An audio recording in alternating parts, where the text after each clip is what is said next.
Hello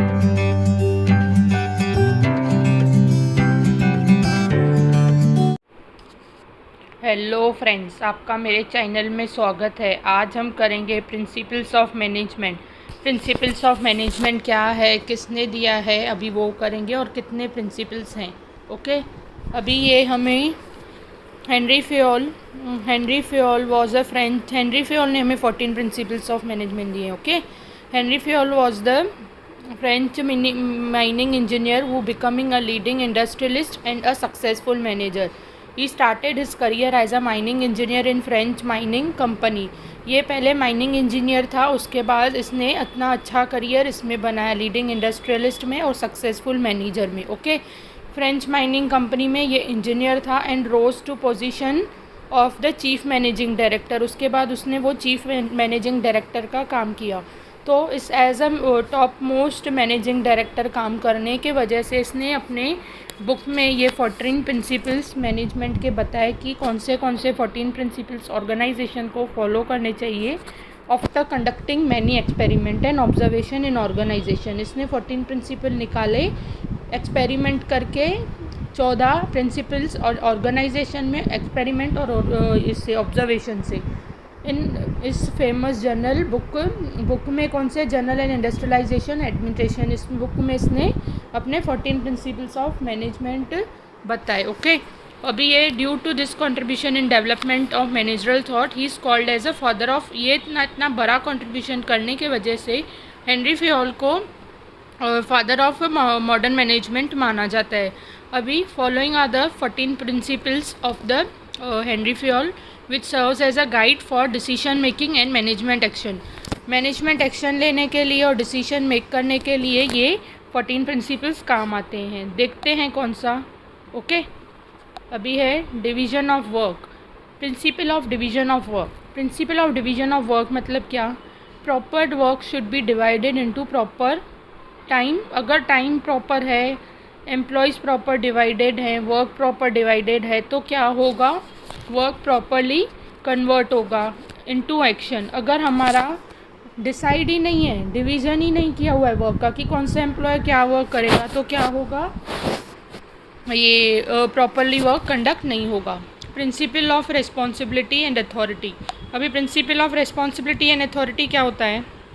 there should be a proper authority who is liable to give responsibility to particular person. इसका मतलब अभी क्या है? हम प्रॉपर अथॉरिटी फ़िक्स करेंगे।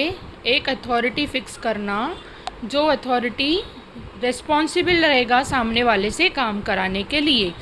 समझो अभी परचेस डिपार्टमेंट में एक हेड हमने रख दिया जो पाँचों ही परचेस सबऑर्डिनेट्स को इंस्ट्रक्शन देगा और उसकी अथॉरिटी रहेगी और ये रिस्पॉन्सिबिलिटी रहेगी कि वो सबसे काम करवा के कंप्लीट करेगा। तो ये भी बहुत इम्पॉर्टेंट है कि अथॉरिटी भी लोगों को दो और रिस्पॉन्सिबिलिटी भी दो। एक पर्सन होगा जो अथॉरिटी वाला होगा, दूसरे पर्सन होंगे जो रिस्पॉन्सिबल होंगे वो अथॉरिटी को आंसर देने के लिए। Okay, principle of discipline. अगर प्रॉपर डिसिप्लिन ऑर्गेनाइजेशन में फॉलो हो रहा है, टॉप लेवल प्रॉपर काम कर रहा है, अपने डिसीजन ले रहा है, मिडिल लेवल काम कर रहा है, तो प्रॉपर कम्युनिकेशन होगा, रिसोर्सेज प्रॉपर यूज़ होंगे और डिसिप्लिन मेंटेन रहेगा ऑर्गेनाइजेशन में। Okay, principle of unity of command. जो पर्सन कमांड दे रहा है एक ही होना चाहिए। सपोज अगर परचेस डिपार्टमेंट में 7 लोग हैं, एक पर्सन है जो 6 लोगों को इन्फॉर्म करेगा, कमांड करेगा आपको ये सब करना है। अगर इधर ही 2 या 3 लोग हो गए तो क्या होगा? कमांड किसको माननी है वो भूल जाएगा और कैसे कन्फ्यूजन हो जाएगा, वर्क भी डुप्लीकेशन हो जाएगा।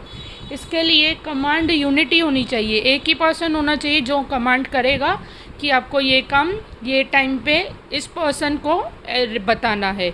Okay, principle of unity of command. Principle of unity of direction. अभी ये क्या है? Principle of unity of direction भी ऐसे ही है। एक बंदा डायरेक्ट करेगा, अगर 2 या 3 बंदे डायरेक्ट करेंगे तो डायरेक्शन प्रॉपर नहीं मिलेगा, कन्फ्यूजन होगा, डुप्लीकेशन होगा, डिले इन वर्क होगा। तो ये सब अवॉइड करने के लिए कमांड भी एक पर्सन देना चाहिए, डायरेक्ट भी एक पर्सन करना चाहिए। एक परचेस में, एक सेल में, एक एडमिन में, एक अकाउंट्स में। वैसे ही ये 4 फिर टॉप लेवल को जाके इन्फॉर्म करने चाहिए कि हमारा डिपार्टमेंटल वर्क कैसे चल रहा है। तो ऑर्गेनाइजेशन में डिसिप्लिन मेंटेन रहेगा। ओके, परचेस वाला देखेगा परचेस का, सेल वाला यूनिटी अथॉरिटी सेल का देखेगा। फिर चारों ही डिपार्टमेंट जाके टॉप लेवल को बताएंगे कि हमारा वर्क कैसे चल रहा है। तो क्या होगा, ऑर्गेनाइजेशन में डिसिप्लिन भी मेंटेन रहेगा। ओके।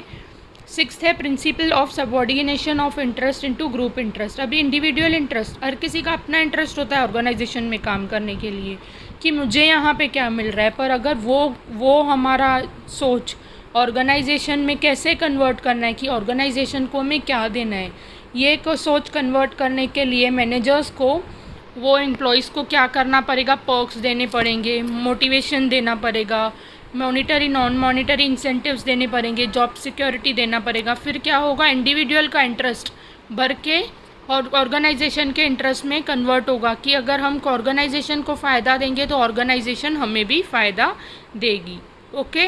Principle of centralisation. अभी principle of centralisation and decentralisation ये ऑर्गेनाइजेशन के साइज़ पे डिपेंड करता है। अगर बहुत बड़ी साइज़ है तो कोई भी डिसीजन ले तो ये नहीं चलेगा, क्योंकि क्या होगा, एंड में सब कन्फ्यूजन हो जाएगा। एक ही सेंट्रल अथॉरिटी होगा जो डिसीजन लेगा, सबको फॉलो करना पड़ेगा। पर अगर स्मॉल ऑर्गेनाइजेशन है तो उधर एक दूसरे से सजेस्ट करके स्मॉल लोअर लेवल से भी सजेशंस लेके डिसेंट्रलाइज्ड इकोनॉमी फॉलो करके, ऑर्गेनाइजेशन फॉलो करके वहाँ पे उनका भी व्यू लिया जाता है। तो ये डिपेंड करता है ऑर्गेनाइजेशन के साइज़ पे। ओके। अभी 8th प्रिंसिपल ऑफ रेम्यूनरेशन। अभी रेम्यूनरेशन प्रॉपर होनी चाहिए, इंटेंसिव्स प्रॉपर मिलने चाहिए, बेनिफिट्स प्रॉपर मिलने चाहिए, तो ही एम्प्लॉय ऑर्गेनाइजेशन को अपना समझ के काम करेगा। तो ये हेनरी फ्योल ने इसलिए ही डाला है प्रिंसिपल कि प्रॉपर रेम्यूनरेशन प्रॉपर वर्क के लिए, प्रॉपर पर्सन के लिए होगी तो ऑर्गेनाइजेशन के लिए भी फ़ायदा होगा, नहीं तो ऑर्गेनाइजेशन भी नुकसान में जाएगी। क्यों? क्योंकि वो लोग स्किल्ड लोग फिर छोड़ के चले जाएंगे, क्योंकि उनको अगर प्रॉपर रेम्यूनरेशन नहीं मिलेगी तो। Okay. Principle of scalar chain. इस प्रिंसिपल ऑफ स्केलर चेन मतलब upper to lower, lower to middle, ये चेन फॉलो होना चाहिए। अपर ने ऑर्डर दिया, मिडिल ने फॉलो किया, लोअर ने वर्क किया, उसके बाद एक्शन हुआ, डिसीजन हुआ, वो फॉलो हुआ और उसका रिज़ल्ट आया। तो रिज़ल्ट आया तो लोअर टू अपर वो रिज़ल्ट भी जाना चाहिए, गोल अचीव हुआ, तो स्केलर चेन उसको बोलते हैं। Principle of order. There should be a one proper authority who is entitled और liable to give order to a entire team. अभी एक पर्सन है जो ऑर्डर देगा तो पूरी टीम फॉलो करेगी। अगर ऑर्डर देने वाले ABCD 4 रहेंगे तो पूरी टीम कहाँ पे कौन सा फॉलो करेगी। इसके लिए प्रिंसिपल ऑफ ऑर्डर मतलब यूनिटी होनी चाहिए, ऑर्डर होना चाहिए, कंट्रोलिंग होना चाहिए, तो ऑर्गेनाइजेशन का डिसिप्लिन मेंटेन रहेगा। Principle of equity. अभी ये क्या है, हर किसी एम्प्लॉय को इक्वली ट्रीट करना चाहिए। ऐसे नहीं स्किल्ड एम्प्लॉयज़ को अच्छा ट्रीट करना चाहिए, नॉन स्किल्ड को अच्छा ट्रीट नहीं करना चाहिए। After all employees are the assets of an organisation. इनके बिना कुछ भी नहीं होगा। ह्यूमन रिसोर्सेज एसेट्स होते हैं ऑर्गेनाइजेशन के, तो इक्वालिटी से ट्रीट करना है, उनको प्रॉपर मोटिवेशन देना है, जैसे कि ऑर्गेनाइजेशन में डिसिप्लिन, हार्मनी मेंटेन रहे और गोल्स अचीव हों, क्योंकि हम सब ऑर्गेनाइजेशन में ऑर्गेनाइजेशनल गोल अचीव करने के लिए काम करते हैं। Okay.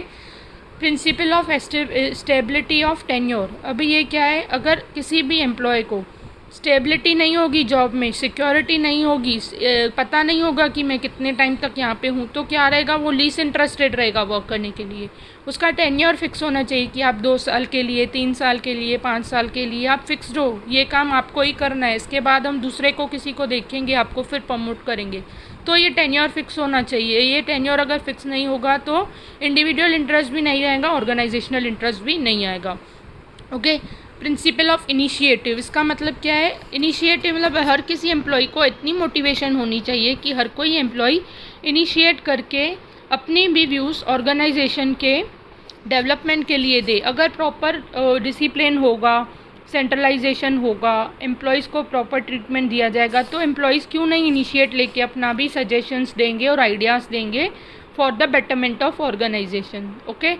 Principle of esprit means team work. ये मेन रहता है। अगर टीम वर्क नहीं है, यूनिटी नहीं है, परचेज सेल से कनेक्टेड नहीं है और दोनों एडमिन से कनेक्टेड नहीं है, तो ऑर्गेनाइजेशन चलेगा ही नहीं। इसके लिए हमें टीम वर्क मेंटेन रखना है, ऐसे रखना है ऑर्गेनाइजेशन में एनवायरनमेंट काम, harmonise, so that there should be a proper teamwork in each and every department are connected with each and everyone. Okay, तो क्या होगा, प्रॉपर रिजल्ट आएगा। तो ये क्या थे 14 प्रिंसिपल्स ऑफ मैनेजमेंट। अगर आपको कोई भी डाउट हो तो आप पूछ सकते हैं। अभी इसमें क्या है, ये क्या है, 14 principles are very useful to manage organisation efficiency. Efficient proper work कैसे करें, वो मैनेज कैसे हो, उसके लिए ये डिसाइड किए गए 14 प्रिंसिपल्स। ये प्रिंसिपल सपोर्ट करते हैं फंक्शन करना ऑर्गेनाइजेशन को।